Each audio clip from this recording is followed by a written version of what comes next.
Financial freedom is living the life that you dreamt of rather than the life that you're compelled to live. Products which wrap up life insurance and investments give subpar outcomes. If we invested 100 rupees in that product over 5 years, we ultimately only got 50 rupees back. Just get your portfolio sorted out, but get your clarity of thought about where do you want to go in life also sorted out. Financial freedom is the combination of this. There's absolutely no point owning a car in a city like Mumbai, where I think there must be 30,000 ride-share vehicles, so we don't have a car. Patience is the virtue that you seek, that you aspire to. Discipline is the virtue that you need to be patient. If I could get those two sorted out 20 years ago, I'd be a far richer man today. Perhaps I would be retired today.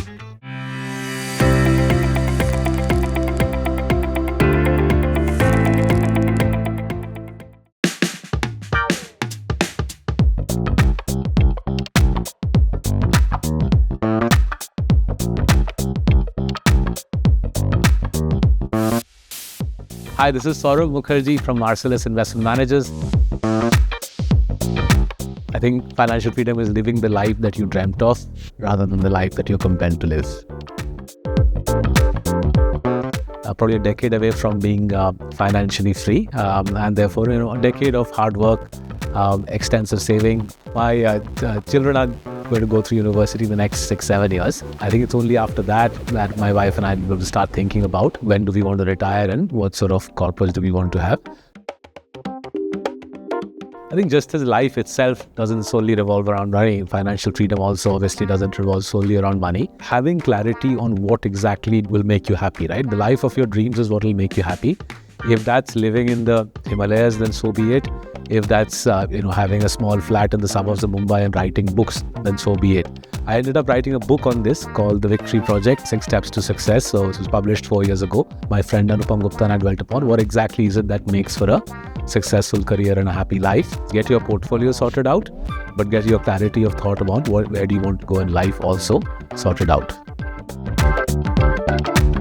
I made a mistake by thinking about fear, but I think it's equally possible to make bad decisions based on greed.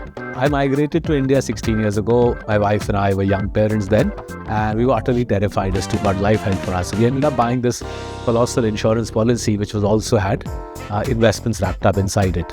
And it took us 5-6 years of paying very hefty premiums on this useless insurance policy to realize that these products give subpar outcomes. And it was a mistake. It was a mistake because we made that decision out of fear. And we didn't think through the investment properly, and we ended up losing half our money on that product.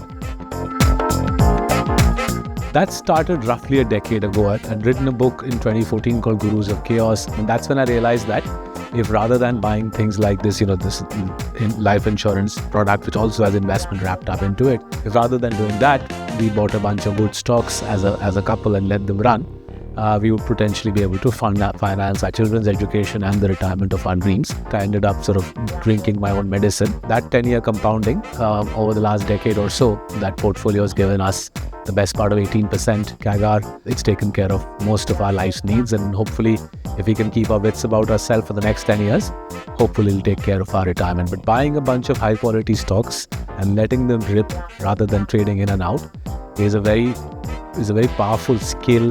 It's a mental discipline to build. The answer there is don't do much, right? So whether it's a bull market or bear market, stay reasonably invariant in your investment approach. We ended up building almost 2 portfolios, one for India, half our money, and one for the Western world, half our money. And we by and large let them rip. In the professional context, as years have gone by, I've realized that beyond buying high quality companies and letting them rip, we also have to take cognizance of changes in the economic structure, changes in demographics. When I was young, even when I was in my middle-aged 30, 35, 40-year-old avatar, I was too concerned about what other people were thinking.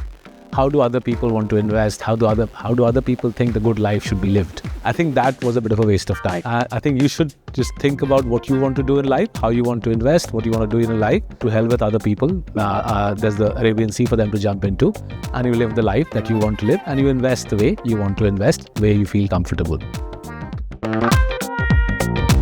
Patience is the virtue that you seek, that you aspire to. Discipline is the virtue that you need to be patient.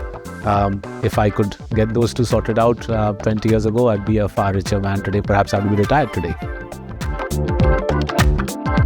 think as you get older and you realize that really financially you can spend infinite amounts of money and still be no happier, your main risk management strategy as you go older is just to sort of think about, what do I really need to spend money on? Cut down on unnecessary spending. Thus your savings get boosted. The more you invest, the better your chances of having the retirement that you aspire to. So for example, 2 years ago, my wife and I did some maths, and we realized that there's absolutely no point owning a car in a city like Mumbai, where I think there must be 30,000 rideshare vehicles. There's no point owning a car. So we don't have a car, right? And we're very happy about it. It saves us money. We don't have any capital locked up in a vehicle. That money is compounding for us in the stock market. So that sort of thinking, you only clock into as you get older, sort of clarity of thought business, that I need to live the life where I'm only spending on things that I really want to spend on. Everything else gets junked.